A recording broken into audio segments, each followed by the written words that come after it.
Gracia, thanks everyone for joining. I'm pretty excited about this. I'm also very nervous, so hopefully I'll slow down and get into the groove. Before I kick off the presentation, I just want to acknowledge that I'm coming to you from Quesnel on Lataco Dene traditional territory, and I'm super grateful that I get to do so and they allow me to live, work, and play here. And I'm grateful that you're all willing to listen to me because I'm pretty passionate. Those of you who know me and work with me can attest to that. All right, so today I'm going to talk about Defending Beef, the Case for Sustainable Meat Production. It was written by Nicolette Hahn Niman. It's a book review. And so this is just kind of, this topic can be pretty polarizing, so I just want to review that this is a book review to help you decide whether it's a book you wish to read and you can make your own decisions. It's not a debate over animal versus plant protein. And you'll see some of that in the book. Just a reminder, as professionals, we must know all sides of the topic, so I try and read all sides of the topic so I can provide a neutral position and some facts to decision makers and the public. As a civil servant, I'm proud to be a civil servant. I think I'm good at my job, and I think a lot of us are, and we should be proud of that. This book was written in 2014, so that data is a bit dated and is primarily focused on US data unless otherwise noted. I'll review at the end. Just a reminder that a second edition with updated science is coming out in May 24th, 2021. You can pre-order it from your local bookstore, which I already did. It's a pretty reasonable cost, maybe 23 bucks. Okay, so we'll jump right into it here. And Cassie will help me slow down and pause for questions if I forget, because I can't see any chat boxes. Chapter 1 kicks off with a review of the FAO's 2006 report titled Livestock's Long Shadow, which claims that livestock account for 18% of greenhouse gas emissions. Niman goes into this quite a bit, discounting that, that thought. Sorry, I have notes, so they're not on this slide. Okay, so we're going to start with carbon dioxide. There's 3 greenhouse gas emissions attributed to livestock that are mentioned in the report. So the first one is carbon dioxide, and it is the major contributor in this report, this statement, and it's attributed to the burning of fossil fuels in agricultural production and deforestation. She references the tropical rainforest harvesting and burning in preparation for crops or livestock for human consumption. Yeah, my notes aren't coming up. Just one second. Yes, they are. Okay. She points out that it's not just beef that use CO2, it's also indoor operations, chicken, like poultry, pork, greenhouses that produce carbon dioxide. She'd like to point out that some of that carbon dioxide production is tied to either importing feed or soy particularly. And she wants the reader to remember that many countries use locally grown feed and it's not imported. Canada is not any different, and particularly in the interior, most of our beef is raised on local food or use small amounts of imported feed or grain. She points out that little to no soy is used for U.S. feed, so which is different than, say, vegetarian or vegan diets. They use a high amount of soy products. Whoops, wrong way. Sorry, guys. The second contributor of livestock production to greenhouse gases is the methane, which is found in beef and dairy. Yeah, she admits that, but it's also found in wetland rice production and in those operations that store their manure in liquefied form in lagoons. Methane can and is managed and increased, especially in we'll say developed countries. And some of the ways they do that is by providing higher quality forage, nutrient-rich licks, certain proteins, rotating cattle, their breeding, which you'll see in chapter 8. She'll go into a little more specifics, adding weights into the rumen, having dung beetles play a role in the process. And also using seaweed as some of the feed, and Dr. Church with TRU and Kamloops just happens to be doing some of that research. So it's not just research that is done in other parts of the world, it is some local research. Her counter argument to increasing methane levels as a result of livestock is the fact she's using that methane levels have been stable since 1999. And since that time period, ruminant populations have been growing rapidly, so there seems to be a disconnect. And then again, manure lagoons are increasingly used for operations that raise animals inside and off a pasture, and are not common on cattle ranches or even in beef feedlots. And we'll get into that nuance a bit more in some future slides. So it's not just domestic cattle that produce methane. That's a reminder that wild or domestic, they produce enteric methane, and those wild ungulates did so before Europeans arrived and brought the modern agricultural system. So just some context setting from her point of view.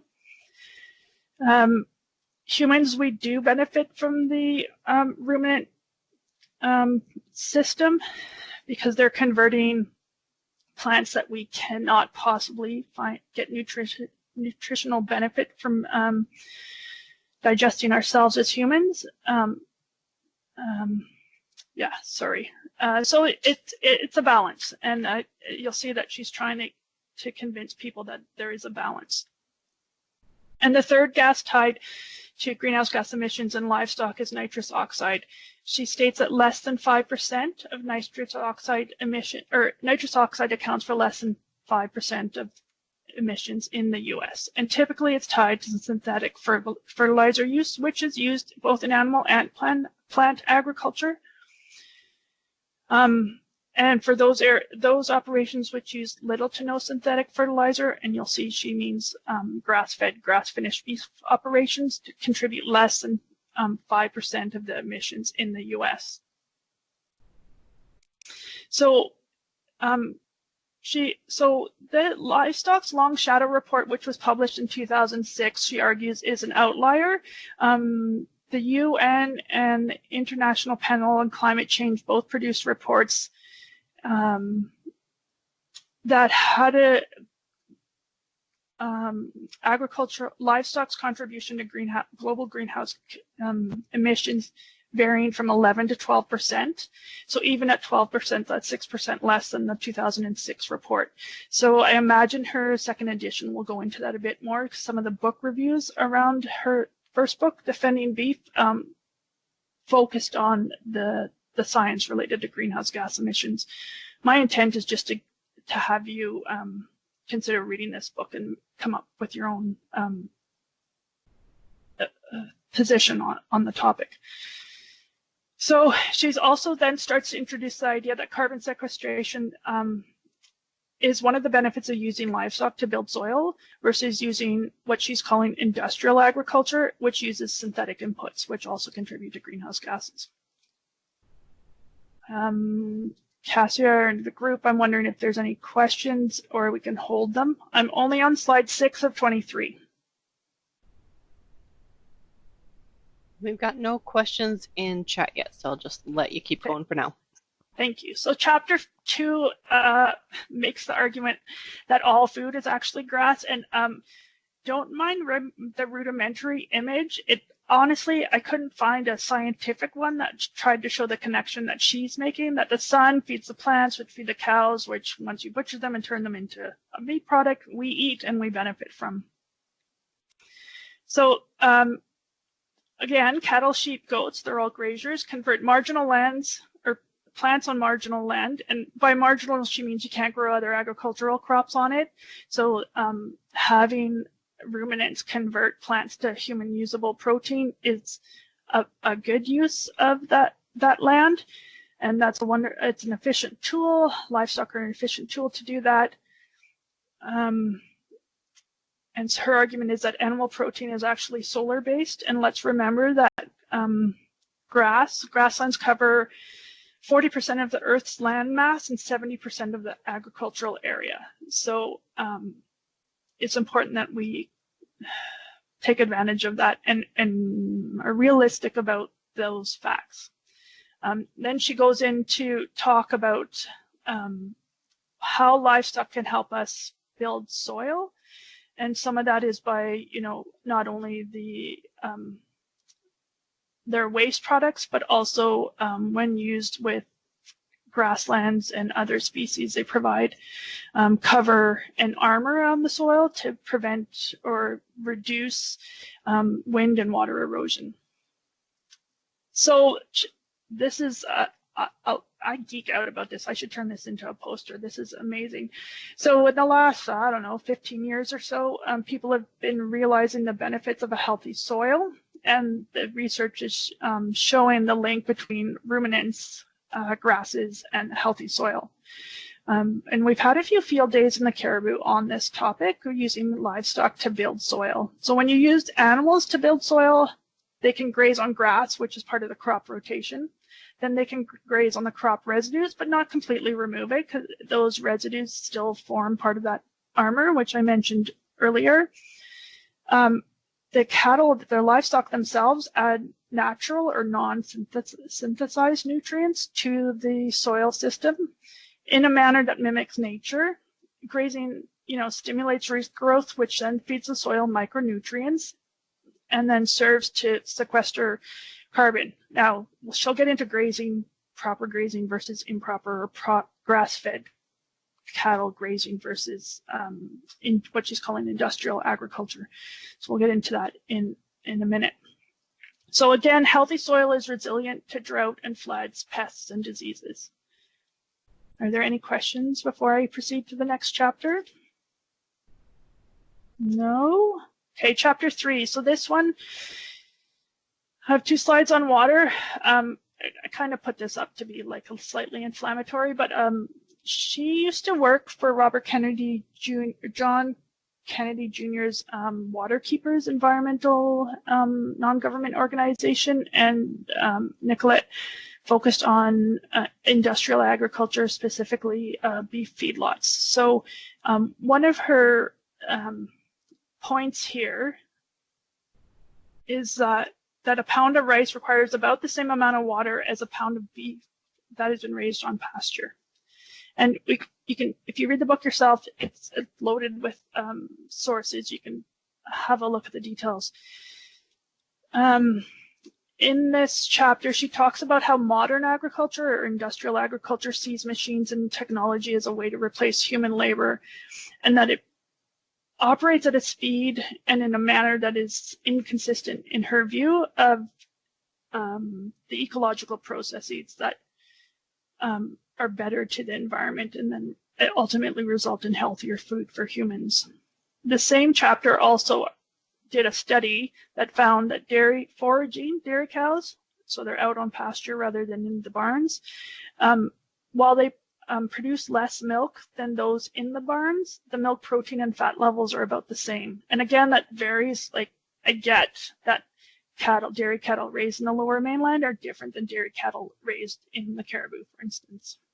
She also starts to introduce the concept that, or her belief that less crowding of livestock, regardless of which commodity it is, leads to less antibiotic use, and that well-managed grazing leads to less water contamination. But to close that chapter, one of the lawyers she worked with at Waterkeepers made the argument that steak is better for the environment than an omelet. And, you could disagree with it or not. That tied to that argument is that eggs that are raised in a barn where poultry chickens are in cages and have no access to natural light or to fresh air or the outdoors, have a lower quality of life than even, she argues, or this lawyer argues, feedlot cattle, which are, is an example of one seen in the photo above. Again, in this chapter, she introduces the concept that beef cattle spend their first year with their mother. They're on pasture, outdoors, free range, and they tend to experience humane slaughter, and I'll get to that in another slide, versus again the eggs that are coming from chickens that are raised in cages indoors. And I know it's not the full story, but just sharing her views with you. Before I go to chapter 4, any questions, Cassia? No?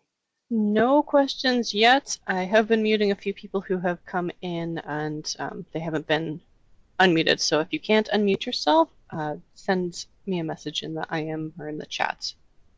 But no questions yet. Continue. Okay, thank you.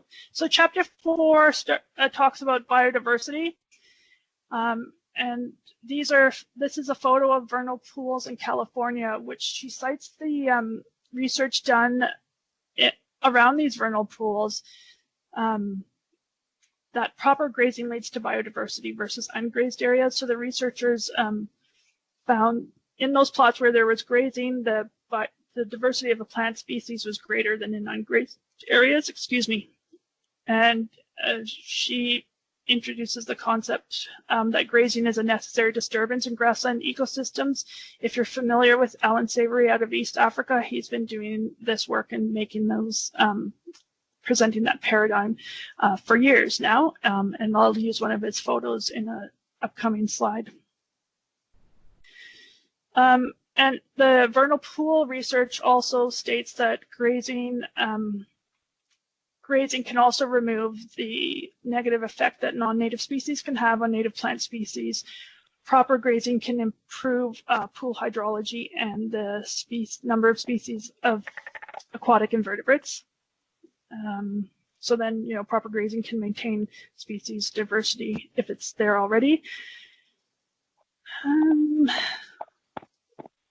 And then closing on that chapter, there is a thought among some natural resource practitioners that domestic livestock could be a proxy for extirpated wild ungulates.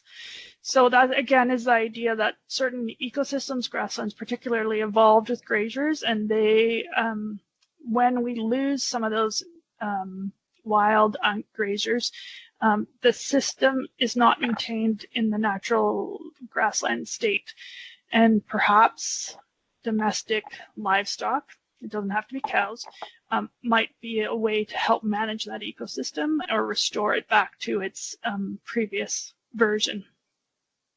She makes the argument that restoration to grasslands helps protect and reestablish various wildlife species as well as pollinators. Again, this was done in 2014. I'm wondering if the 2021 version will speak to some of the Guardians of the Grasslands work that's occurring around the world and specifically in Canada.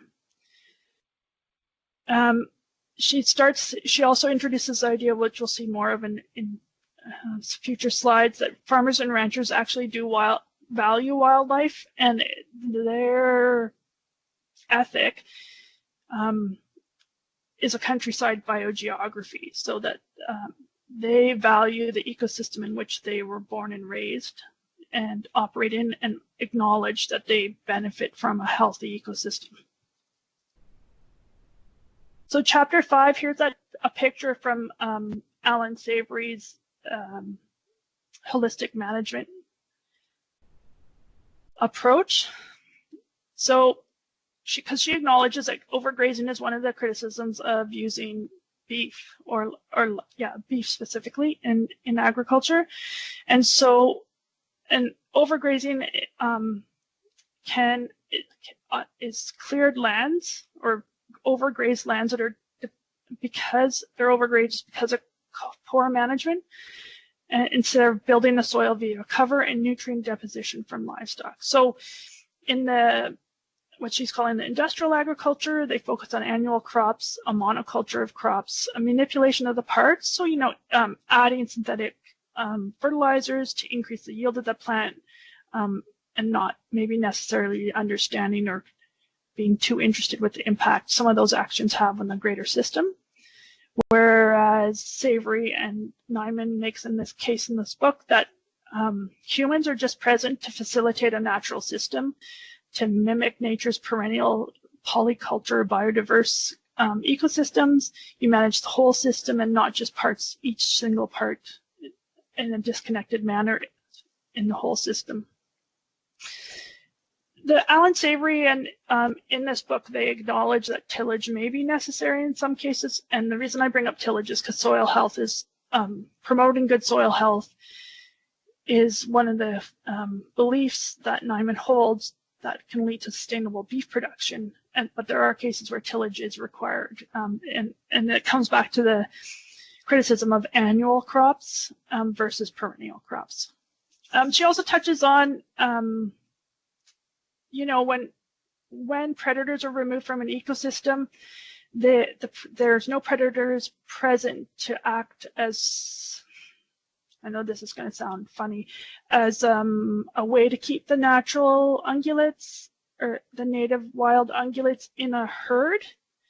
And so her theory is that predators, say when bison more freely roamed the area, kept those bison in smaller herds, and so then they would rotate in intensive groups from one area on the grassland to another, which facilitated a healthier soil building paradigm.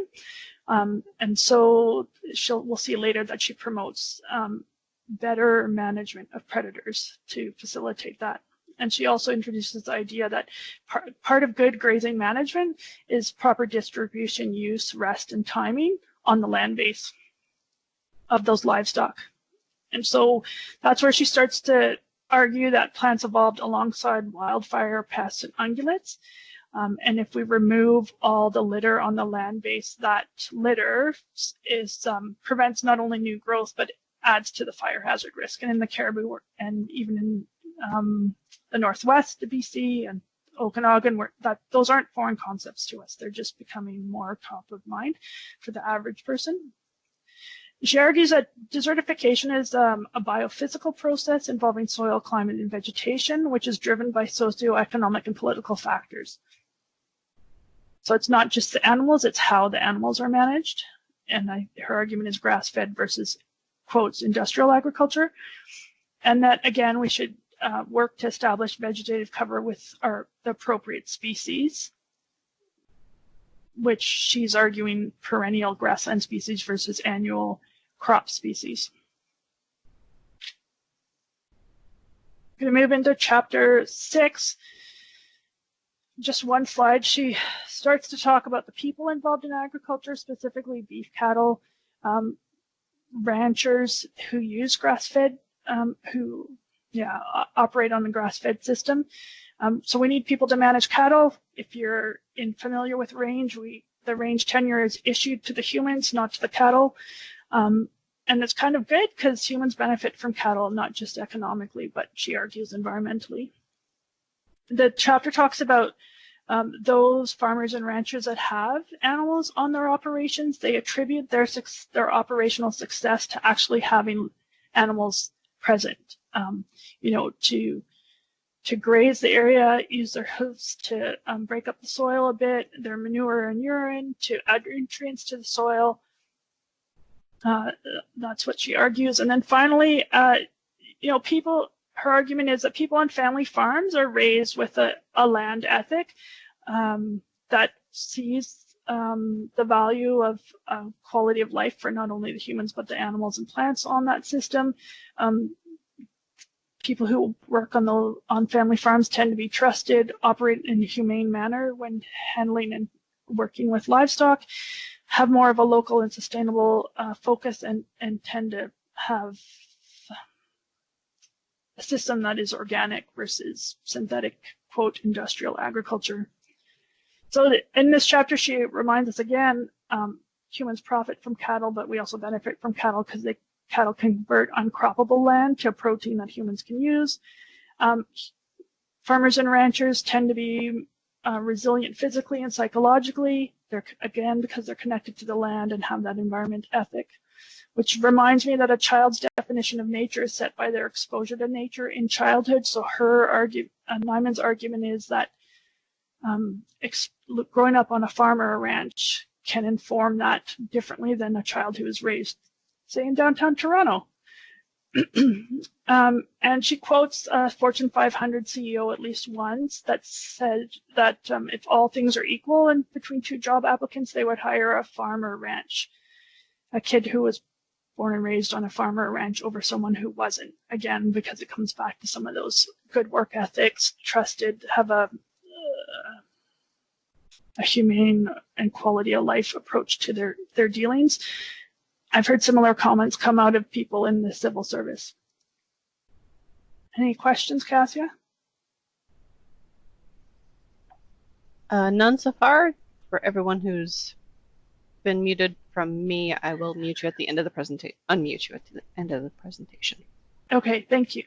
So chapter 7, looks at the specific health claims against beef, and she provides the rest of the story. Red meat and animal fat have in the past been seen as negative for our health, and she argues that, in the last 15 years, red meat and animal fat consumption has been down, but we're still seeing significant health challenges in humans, and caloric intake and trans fat levels, consumption levels are up. And our understanding of saturated fats and cholesterol has changed in the last 15 years as well. In some cases, saturated fats are found to be protective to humans' health. And there is the argument that fats don't make us fat. Sugar, make us fat. Some grains and TMAO. TMAO is a relatively new, or at least in 2014, was a relatively new component of the food system that people are starting to research. It stands for trimethylamine nitrous oxide. It's in red meat, and it causes red meat causes a gut flora to produce TMAO, and it's associated with some higher heart attack risks. There was a 2013 study on it, which basically said we need to do more research. So, if you're familiar with the Atkins paleo, I spelled that wrong, keto and fasting diets that we've, the last 15 or 20 years and last 5 years are making a broader component of the market, the food place market. They argue against sugars, grains, and a higher use of red meat and animal fats and proteins. There's some discussion in the chapter about how sugar is, tied to hormone imbalance, which is then tied to coronary disease and diabetes and other serious illnesses. When it comes to grains, again, highly processed grains, or there's argument that grains can release insulin and have result in short-term weight gain and long-term insulin resistance. So, it's not new to us, but in 2014, this argument would have been less familiar. And specifically in chapter 8, she looks at why beef itself is good food. If you look at the human evolution history, human brain size it's argued it started to increase when humans started consuming meats and fats. The Mayo Clinic did a study in 2013, which she referenced, that found beef is one of the most nutritious foods because it has proteins, amino acids, the B complexes, iron, zinc, vitamin D, and saturated fat. All of those are needed for brains, bones, muscles development, especially in children and the elderly. I think too often we find that elderly who live alone tend to have a can of soup and some toast and are more likely to suffer falls and the terrible consequences of that because they're not getting enough protein in their bodies. Now, I know you can get protein from plants. So she argues, though, that iron is in the heme, or that's in the heme form, which comes from meat, is uniquely absorbed efficiently by the human body, whereas heme that comes from plants is not as well absorbed. And she points to that at least at the time of publication, that 40% of the world's population still suffers from iron deficiency, which is, a problem for, women and pregnant women and young children. So then she provides the discussion of some facts about 3 ounces of beef and 3 ounces of beef organ meat and their percentage of your daily requirements. And so she here argues that meat as a primary product is healthier for you than if you ate meat that was, highly synthesized or had a number of synthetic inputs into its production, or if it was highly processed. And she also makes the argument that non-heme absorbing heme absorption can be hampered. So if you get your protein from if you get your iron from plants, there's certain proteins in the plant that can hamper the iron protein. So I suppose the theory is that you would have to eat more plants to get the same amount of protein. So this is where she starts to make differentiate between grass-fed versus grain-fed, and she gets into this both from an ecological point of view and a nutrient argument. She argues, as she suggested earlier, that grass-fed beef tend to have fewer antibiotics and other pharmaceuticals in them, and by other pharmaceuticals, Canada doesn't provide growth hormones in their beef, but when importing meat, they may have growth hormones in it, and that grass-fed beef tends to have more omega-3s as a result of eating the grass versus eating grain, and that the omega-6-to-3 ratio is better in grass-fed beef. There's more beta-carotene, vitamin E, calcium, magnesium, potassium, and certain B vitamins in grass-fed versus grain-fed. I would argue you can get both if you support local ranchers, but that's just my plug. For the Niman Ranch, she married Mr. Niman, who had been for years trying to figure out how to make really good tasting grass-fed beef, because that is one of the criticisms of grass-fed beef, is it doesn't taste the same as even grain-finished beef. So what works for them and their location on this planet is they use British lineage cattle, 100% grass, no grains. They slaughter them at 24 months of age, and they align the timing of the slaughter with to occur after peak grass growth to optimize the nutrients out of that plant. And then they make sure they have a certain amount of fat on those cattle before they slaughter them, so that you can taste that. Again, she also makes argument that you should cook your food low and slow, because there is evidence that there can be charring and carbon issues, with burned meat, and that's not a new concept. And then, of course, she reminds us of their belief that pasture-raised grass-fed animals are with their mother to weaning. They're on pasture until slaughter, and they select a weight at which point they slaughter the animals. So that's chapter 8. I'm almost done, guys. So she's pretty open in her second to last chapter, titled Critique What's the Matter with Beef. She, just sort of summarizes, people have criticized cattle on land. We've all seen overgrazing. She argues that we need to have better grazing management approaches and stop eradicating predators. Not my experience that ranchers eradicate predators, but again, it's why it's good to read books like this. So, that we should stop using hormones, antibiotics, and growth stimulators. We should stop polluting practices, make sure we're using natural resources, particularly in an efficient manner. We should stop or decrease the long-distance transport of live animals, and then make sure that that animals are slaughtered at an appropriate age, and that when they're handled at the abattoir, en route and at the abattoir, that's done in a humane manner.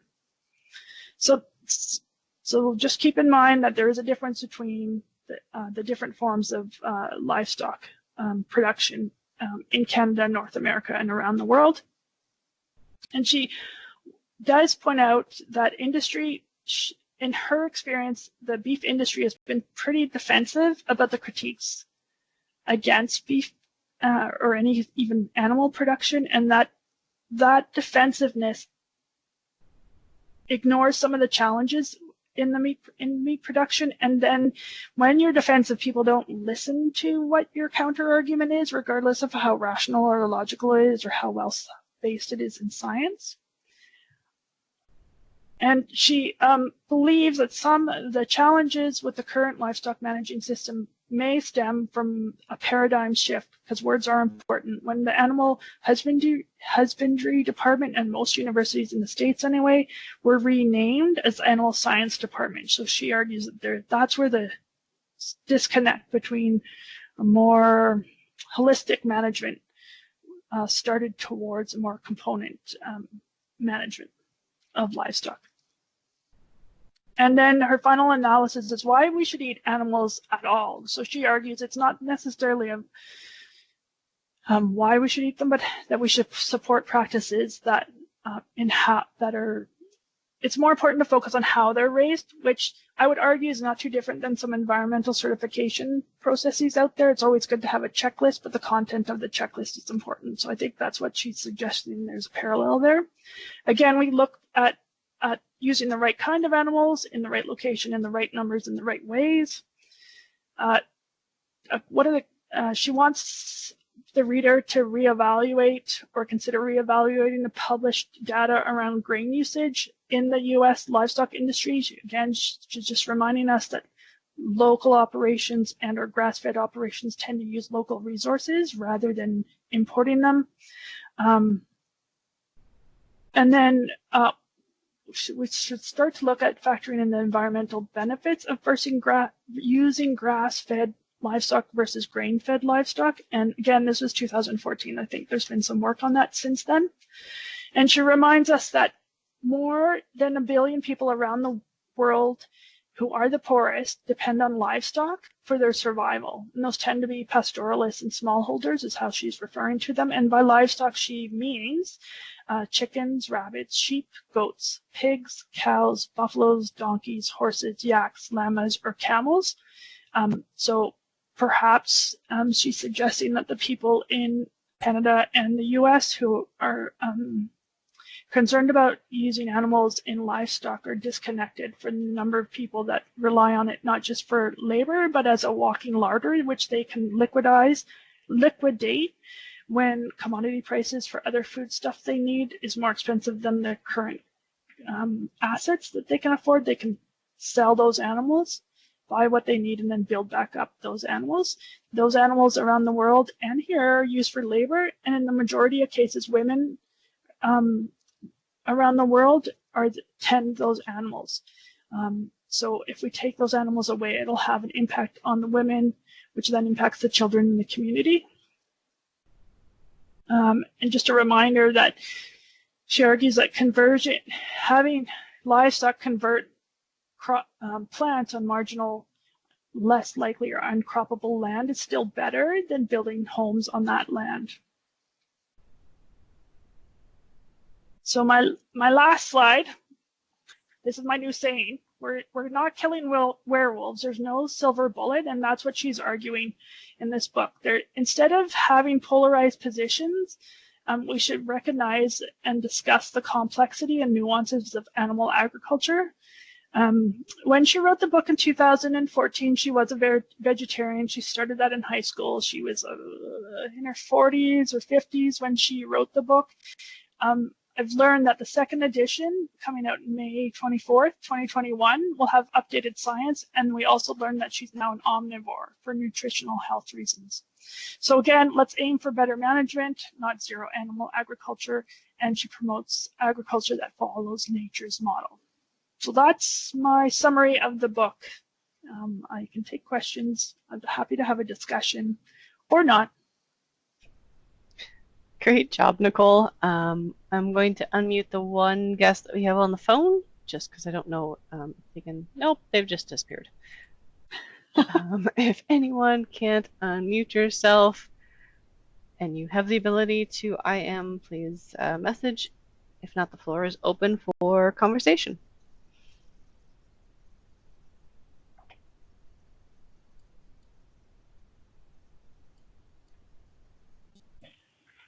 Hi, Nicole. Can you hear me?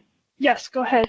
Hi, it's Blair. I'm just wondering why you did this book review. Was it just a book that it was of interest to you, and so you decided to check it out, or was it just for this to further your understanding of the debate of meat versus non-meat diets?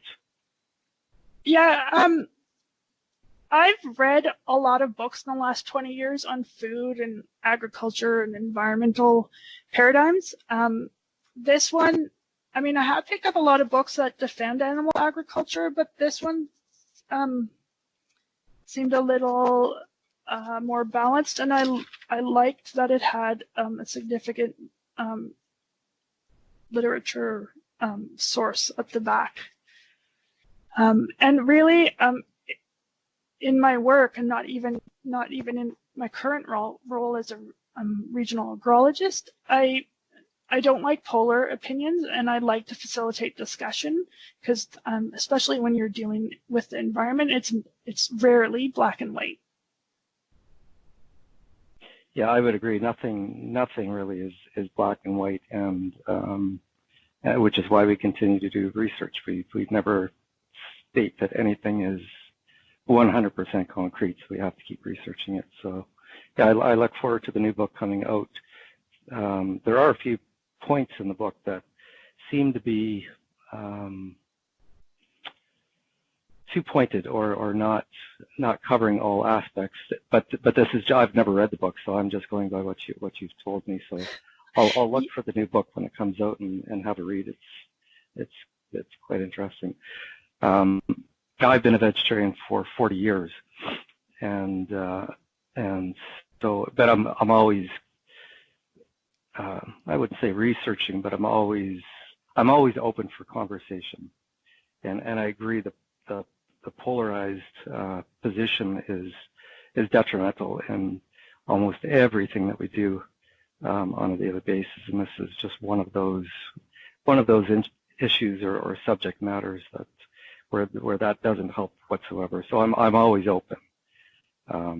Yeah. So anyway, I just thought I'd share that. Yeah. Thank you. She's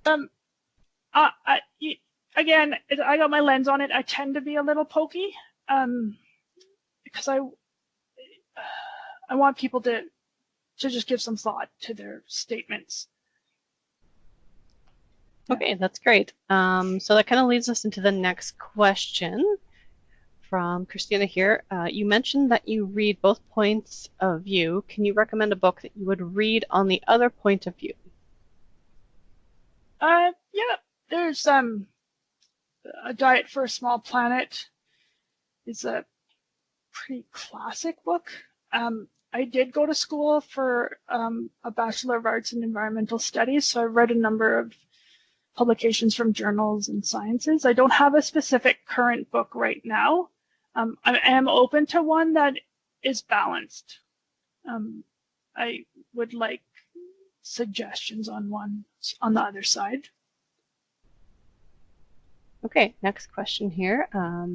Colin says he is looking forward to reading the book. Care to share a book list relevant to beef, agriculture, etc.? We can always follow up with that too if you don't have it on the top of your head. Yeah, we can. There is another book I'm waiting to get back from a friend called Nourishment that I think goes into this a little deeper. But so if anyone else is listening, maybe you could send Cassia some of your book suggestions and we can keep a reading list. And when I eventually get around to putting this recording up on YouTube, we can put the book list in the comments. All right, next question here. You mentioned in the book that, she mentioned in her presentation on the book, that grasslands should remain as such and not be converted into crops that are used for food production for either humans or animals. For people, what would be a substitute for the food that is produced on those lands if we are to maintain a balanced diet? I'm not quite sure. Is that a substitute for grains? So I don't know the answer to that. I know some people. I'm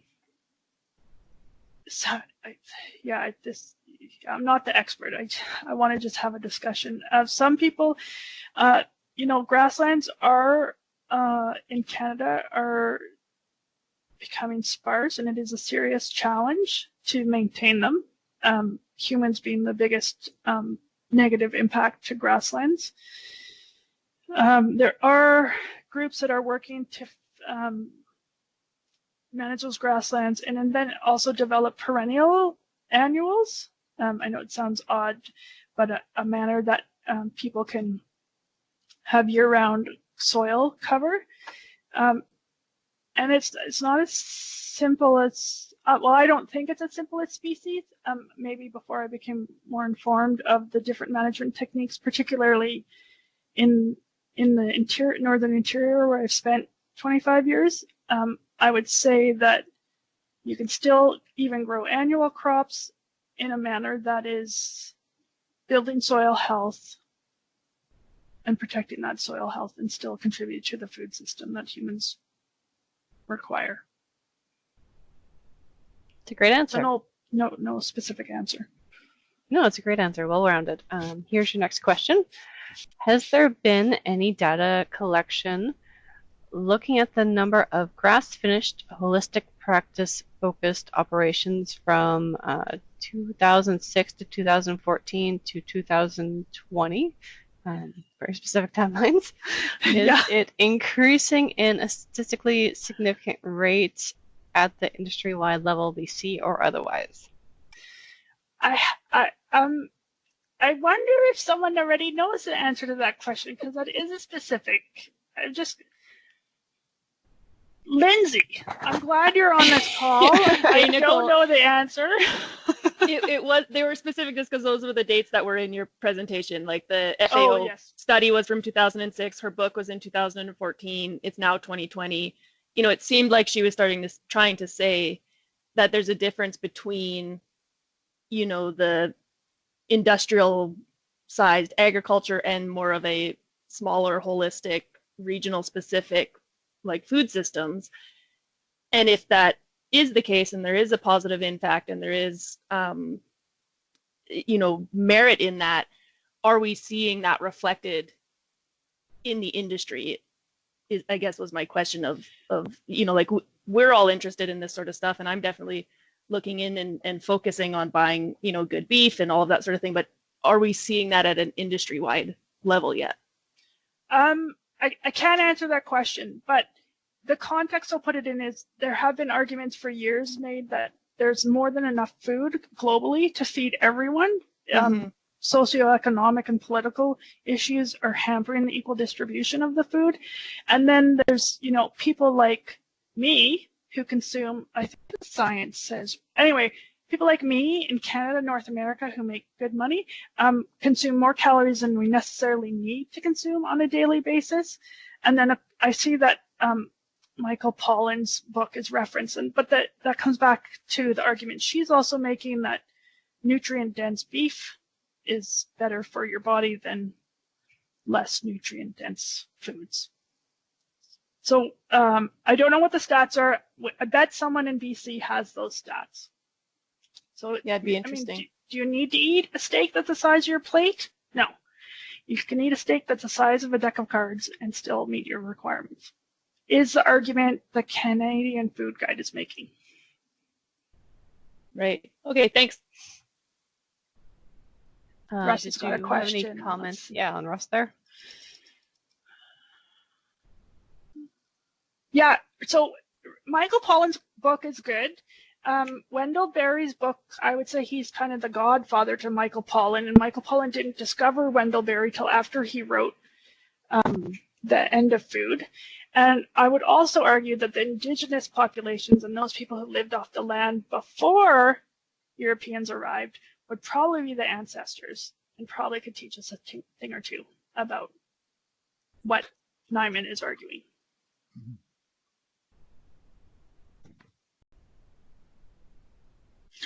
Hey, Nicole, it's Ross. Can I make a comment? Yeah, sure. An observation, and it just great overview. Thank you. I guess it's when I was a child, I lived in West Africa, where my parents were rural West Africa, where my parents were medical missionaries, and the Fulani people would travel across multiple countries there, and they were a nomadic people that lived with their livestock, sold their livestock as they traveled. And the phenomenal thing was is that they followed, boundaries didn't matter because they followed what the grass and the forage were telling them. And then years later, when I was in grad school at U of A and or teaching at Thompson Rivers, I came across a paper. I just can't remember it, and I can't reference the paper right now. But these researchers did an analysis of Australian, like the outback, classic North American ranch, and that kind of thorny, kind of nomadic approach, and the productivity per square hectare in terms of meat production, and then the costs in terms of petroleum inputs. Mm-hmm.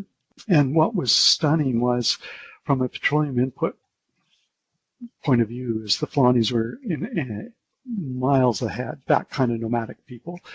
North American was most costly in terms of all the input costs, and the Australians were in between in terms of the outback style Australian. And so it's just interesting, like those different lenses. We're prisoners of our particular cultural perspectives often, and just that's really helpful to keep in mind.